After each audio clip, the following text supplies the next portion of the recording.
So, James, let's begin with the Mail on Sunday, shall we? Sure. And we saw the picture from the Mail's website there. Here's the headline you referred to, Bloodbath at BBC as Chief quits. This paper's not been a great advocate to the BBC, it has to be said.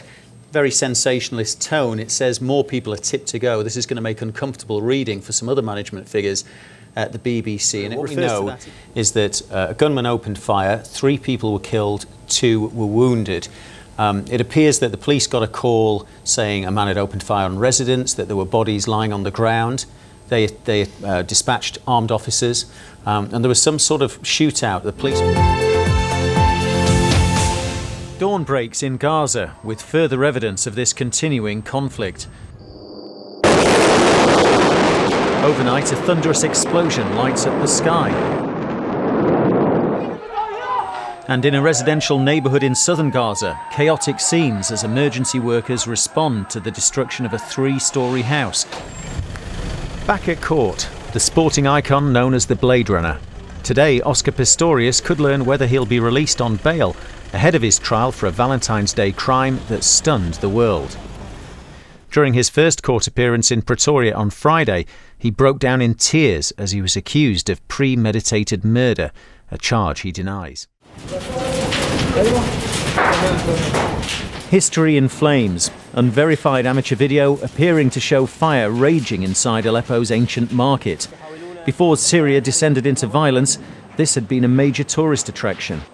Well, I spoke to the solicitor who's the solicitor of the parents of this 9-month-old boy as he came out of the court. It's been quite a day, an emotional day for the parents. They actually left the appeal hearing as it was going on because they couldn't bear it any longer. They're so upset. And he told me that this is the end of the legal road for them. They'll have some reasons next week. But he intimated that the NHS Trust could withdraw treatment soon. We'll take a break now from our normal programming and hand over to James Kelly for some important news. It's just been announced that South Africa's first black president, Nelson Mandela, has died. Mr. Mandela, who was 95, had been suffering from a recurrence of a lung infection. He was admitted to hospital 3 times this year, but since September, he'd been receiving treatment at his home in Johannesburg.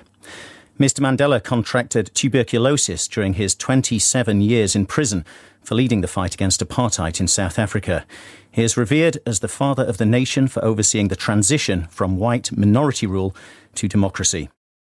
And we start with some breaking news in the last half hour. Scotland's First Minister, Alex Salmond, who led the campaign for Scottish independence, has said he's resigning as leader of the Scottish National Party and will later step down as First Minister. This is 5 Live. Well, our reporter James Kelly's in Manchester city centre. Our reporter James Kelly is outside Nottingham Jail for us. Our reporter James Kelly is in Sheffield. Our reporter James Kelly is in Tewkesbury. James Kelly is at the court in the capital, Douglas. James Kelly is at Warwickshire Police Headquarters. First, let's get the latest from James Kelly. James Kelly, our correspondent there. Our reporter James Kelly is here. What do you know, James? Well, this is a breaking story in the last hour or so, and some of the details are a little sketchy, but it's been reported that 5 members of a British group were attacked by a polar bear during a trip in the far north of Norway. James Kelly has been following the day's developments. Glenn Mulcair is at the eye of a media storm that's grown ever more fierce and unpredictable with each new allegation, and one that shows no sign of abating. The private investigator told The Guardian that when he worked for the News of the World, there was a constant demand for results. He said he wanted to apologise to anybody who'd been hurt or upset by what he'd done. Scarred by years of conflict. James Kelly reports.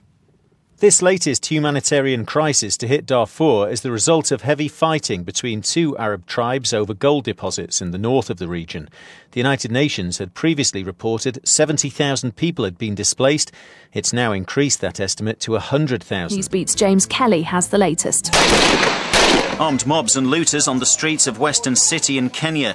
The country's been in the grip of violence since last week's disputed election result. Newsbeat.